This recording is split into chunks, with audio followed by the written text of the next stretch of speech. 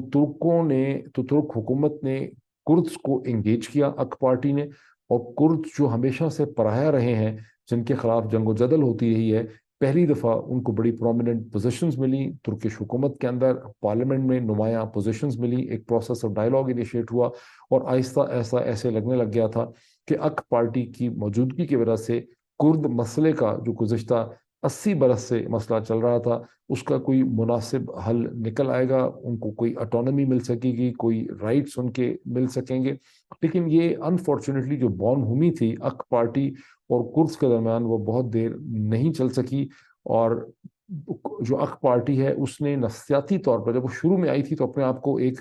Turkish system میں ایک anti establishment party کے طور پہ اک پارٹی دیکھتی تھی، جس نے اسٹیبلشمنٹ کی قائم کی ہوئی ہر روایت جو تھی اس کو توڑنے کی کوشش کی۔ شروع میں مقصد یہ بھی تھا کہ اک پارٹی یورپین یونین کا حصہ بننا چاہتی تھی، اس نے بڑی کوشش کی کہ ہیومن رائٹس کو، لیگل پروسیس کو، آزادی صحافت کو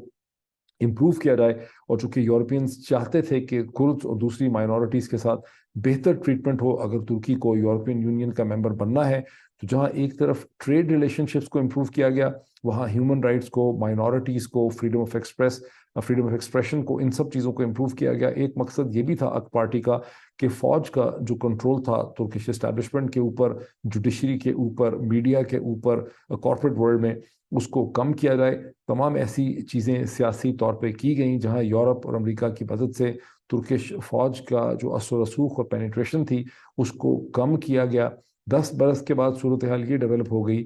10-12 برس کے بعد، کہ ترکش فوج اور سیکولر جو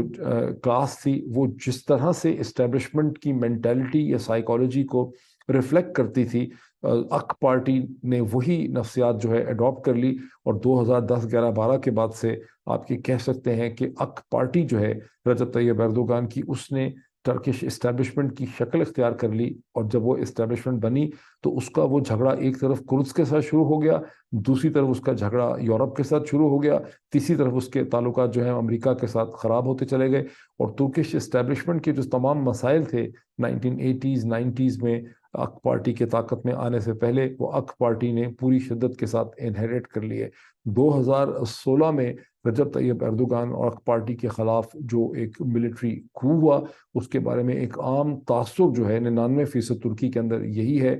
کہ وہ امریکہ کی مدد سے ہوا، امریکہ اس کے پیچھے تھا، امریکہ کا بیس جو ہے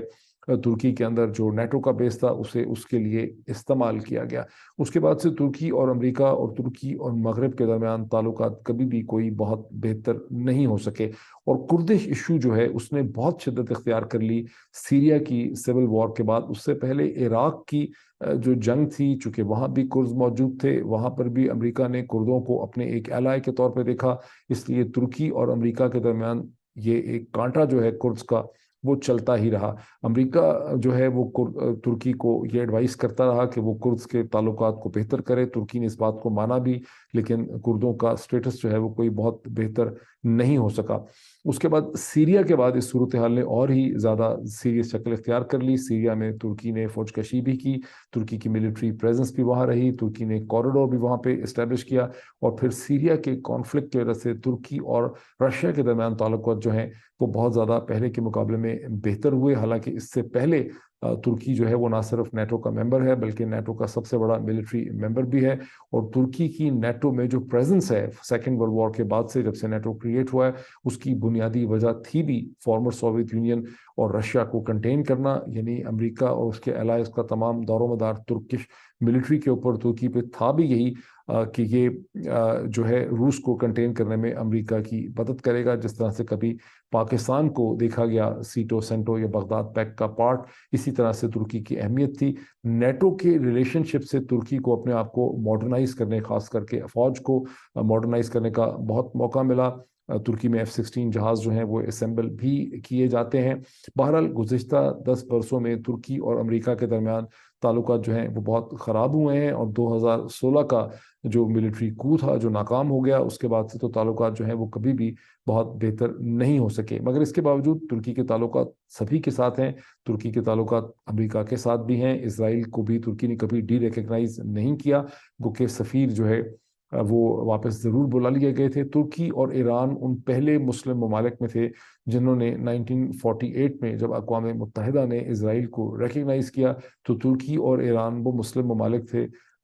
دی only two Muslim countries at the time جنہوں نے اسرائیل کو بھی ریکگنائز کیا۔ اسلامک ریولوشن آف 1979 کے بعد ایران نے اپنے تعلقات تو اسرائیل کے ساتھ توڑ لیے سفارتی، لیکن ترکی نے کبھی نہیں توڑے۔ اک پارٹی کے آنے کے بعد اسرائیل کے ساتھ تعلقات میں بہت کھچاؤ رہا، کیونکہ ترکی نے سیاسی طور پر فلسطینیوں کے لیے آواز اٹھانی شروع کر دی، اور جب ٹرکش فلوٹلا کا معاملہ ہوا 2010 میں، میرا خیال ہے 10-11 میں، تو اس وقت ترکی اور اسرائیل کے درمیان تعلقات بہت خراب ہو گئے، اور پھر اپنے ایمبیسڈرز کو بھی وڈرا کر لیا گیا۔ تاہم گزشتہ 1-2 برسوں میں ان تعلقات کو دوبارہ بہتر کرنے کی خاصی کوشش کی گئی ہے، اس لیے کہ اک پارٹی اور رجب طیب اردوغان کو یہ احساس ہوا کہ 2016 کے کو کے بعد اور جس طرح کا ریئیکشن ترکی میں ہوا امریکہ اور مغرب کے خلاف، تو ترکی مغربی دنیا سے اور پوری دنیا سے بہت لا تعلق ہو چکا ہے، آئسولیٹ ہو چکا ہے، جس کی وجہ سے ترک معیشت کو، اکانومی کو بہت زیادہ نقصان پہنچا۔ بہرحال کردش ایشو ایک ایسا ایشو ہے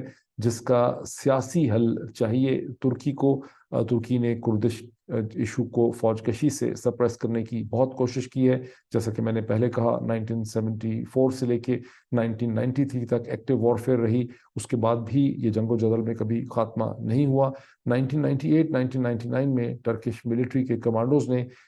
غالباً بلغاریہ سے یا گریس سے عبداللہ اوشلان نے جہاں پناہ لی ہوئی تھی وہاں سے اسے گرفتار کر لیا، اسے گرفتار کر کے ترکی لایا گیا، اور مقدمے کے بعد اس کو عمر پہلے سزائے موت دی گئی، لیکن ترکش بعد میں اس کو کمیوٹ کر دیا گیا انٹو لائف امپریزنمنٹ۔ ابھی بھی عبداللہ اوشلان اسی جزیرے میں ایک سولیٹری پریزن کے اندر ہے، گو کہ اب اس کی عمر 74 برس ہو چکی ہے۔ یہ ترکی نے دانشمندی کا کام کیا کہ عبداللہ اوشلان کو پھانسی نہیں دی، اگر پھانسی دیتے تو کردوں کے ساتھ تعلقات اور ہی زیادہ خراب ہو جاتے۔ یہ جو پریزنٹ کرائسس کا میں نے ایک خد و خال آپ کے سامنے بیان کیا، میں کوشش کروں گا کہ ٹرکش افیئر کے کسی ایکسپرٹ کو واشنگٹن میں اس حوالے سے انٹرویو کیا جائے کہ آخر ترکی کے اس مسئلے کا حل ہے کیا، اور ترکی کے جو اتنے خراب ہوتے ہوئے تعلقات ہیں پوری دنیا کے ساتھ، مغرب کے ساتھ، امریکہ کے ساتھ، یورپ کے ساتھ، اس کا وے فارورڈ جو ہے وہ کیا ہو سکے گا۔ بیکاز ترکی کی اکانومی نے جو بہت زیادہ ٹیک آف کیا تھا اک پارٹی کے آنے کے بعد 2001 میں، وہ کیا بھی اسی لیے تھا کہ یورپ کے ساتھ ان کا جو ٹریڈ تھا وہ بڑا انفیکٹڈ تھا۔ ترکی کے اندر تمام انڈسٹریل اور مینوفیکچرنگ سٹینڈرڈ جو ہیں ان کو یورپین یونین کے سٹینڈرڈز پہ لایا گیا، لیکن اب اس وقت ٹرکش اکانومی جو ہے وہ بہت بری طرح سے اسٹرگل کر رہی ہے، اور اگر یہی حالات رہے تو ترکی سے جو امیدیں دنیا نے وابستہ کی تھیں اور باقی مسلم دنیا نے وابستہ کی تھیں، وہ امیدیں بھی خاک میں مل جائیں گی۔ تو میں کوشش کروں گا کہ اس چینل پہ GVS نیوز پہ میں ٹرکش افیئر کے یہ ٹرکش ہسٹری کے اور فورن پالیسی کے کسی ایکسپرٹ کے ساتھ بات کروں بہت جلدی۔ اس چینل کو آپ جوائن کریں، پہلے بھی میں نے کئی دفعہ آپ سے ریکویسٹ کی ہے، اس چینل کو جوائن کریں تاکہ ہم یہاں ڈفرینٹ قسم کا کانٹینٹ جو ہے اس پروگرام اس پہ ہم جنریٹ کر سکیں۔ Thank you so much.